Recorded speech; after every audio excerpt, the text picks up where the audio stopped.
Canada പൊതു തിരഞ്ഞെടുപ്പിനെ നേരിടുകയാണ്. ഈ തിരഞ്ഞെടുപ്പ് ഇന്ത്യയെ സംബന്ധിച്ച് ഏറെ നിർണായകമാണ്. പ്രത്യേകിച്ച് ഇന്ത്യയും കാനഡയും തമ്മിലുള്ള ബന്ധം വഷളായി നിൽക്കുന്ന സാഹചര്യത്തിൽ ഈ തിരഞ്ഞെടുപ്പിനെ ഇന്ത്യ ഏറെക്കുറെ ആകാംക്ഷയോടെ തന്നെയാണ് കാണുന്നത്.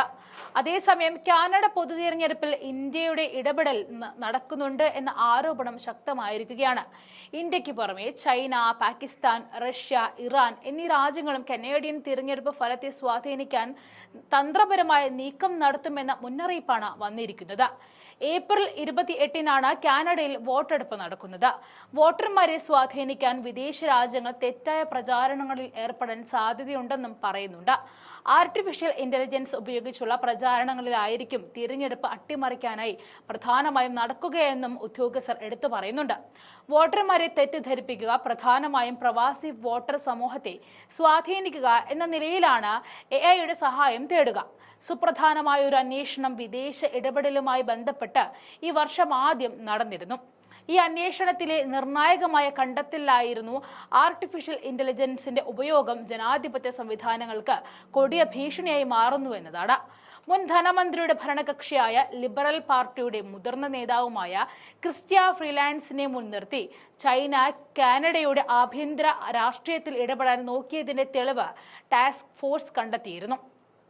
ക്രിസ്റ്റ്യ ഫ്രീലാൻഡിനെ ലിബറൽ നേതൃത്വത്തിലേക്ക് കൊണ്ടുവരാനുള്ള പ്രചാരണമാണ് ചൈന നടത്തിയത്.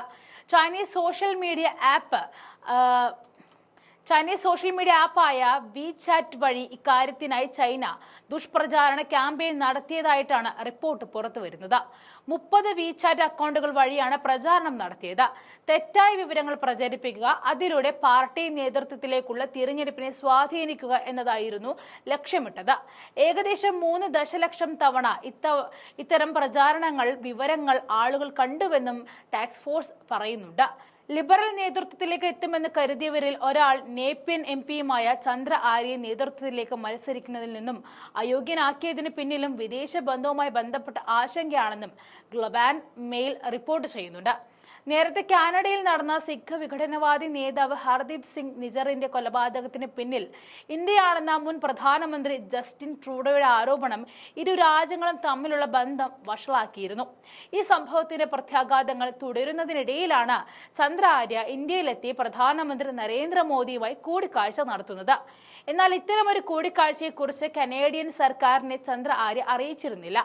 ഇന്ത്യ കാനഡ ബന്ധത്തെക്കുറിച്ച് സംസാരിച്ചു എന്നതിനപ്പുറം മോദിയുമായി നടത്തിയ കൂടിക്കാഴ്ചയുടെ വിവരങ്ങൾ വെളിപ്പെടുത്താനും ആര്യ തയ്യാറായില്ല എന്നാണ് ആക്ഷേപം. ചന്ദ്ര ആര്യയ്ക്ക് പകരം നേപ്പിയറിൽ നിന്നും ഹൗസ് ഓഫ് കോമൺസിലേക്ക് നിലവിലെ പ്രധാനമന്ത്രി മാർക്ക് കാർണി മത്സരിക്കും എന്നാണ് വിവരം. ഇന്ത്യ, ചൈന പോലെയുള്ള രാജ്യങ്ങളുടെ ഇടപെടൽ ഉണ്ടാകുമെന്നത് കനേഡിയൻ ഇന്റലിജൻസ് നേരത്തെ തന്നെ പ്രതീക്ഷിച്ചിരുന്നതാണെങ്കിലും അവരെ കൂടുതൽ കുഴപ്പിക്കുന്നത് ഇപ്പോൾ മറ്റൊരു പ്രശ്നമാണ്. ഡൊണാൾഡ് ട്രംപിന്റെ അമേരിക്ക എന്തെങ്കിലും ചെയ്യുമോ എന്നതാണ് പ്രധാന ചോദ്യമായി അവരുടെ മുന്നിലുള്ളത്. ട്രംപ് വന്നപ്പോൾ മുതൽ കാനഡയുമായി പ്രശ്നത്തിലാണ്. വ്യാപാര യുദ്ധത്തിലാണ് നിലവിൽ 2 രാജ്യങ്ങളും നിൽക്കുന്നത്. ട്രംപിന്റെ താരിഫ് നയങ്ങൾ തന്നെ എല്ലാത്തിനും തുടക്കമിട്ടത്.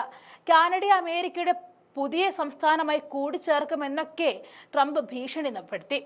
ഈ സാഹചര്യത്തിൽ നടക്കുന്ന ഉപതെരഞ്ഞെടുപ്പ് അമേരിക്കയുടെ ഇടപെടലിനുള്ള സാധ്യതയും ഇരട്ടിയാക്കുകയാണ്.